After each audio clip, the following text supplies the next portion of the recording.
Bonsoir. Les dernières nouvelles concernant la collision aujourd'hui de deux trains dans le gouvernorat de Sohag. Le président Abdel Fattah al-Sisi a promis une sanction dissuasive à toute personne responsable de la collision de ces deux trains de voyageurs qui a fait au moins 32 morts aujourd'hui près de Sohag dans le sud de l'Égypte. Sur son compte Twitter, le président al-Sisi a écrit, je cite, « Quiconque a causé ce douloureux accident par négligence ou corruption ou toute autre raison doit recevoir une sanction dissuasive sans exception ni délai. » Fin de citation.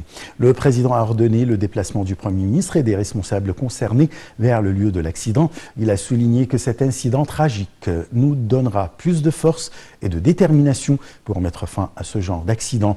Le chef de l'État a présenté ses condoléances aux familles des victimes, affirmant que les responsables de cet accident meurtrier seront sévèrement punis. Pour sa part, le Premier ministre Moustapha Madbouli s'est rendu à Sohag, accompagné de la ministre de la Santé et du ministre de l'Enseignement supérieur. Ils se sont aussitôt rendus au chevet des blessés de la collision des deux trains des voyageurs. Le Premier ministre a enjoint de la formation rapide d'un comité technique spécialisé pour déterminer les causes de l'accident.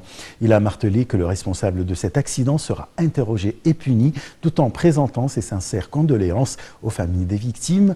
Lors d'une conférence de presse, le Premier ministre a demandé d'attendre les résultats de l'enquête. Selon lui, cet accident survient alors que le pays fait de son mieux afin de développer le secteur ferroviaire.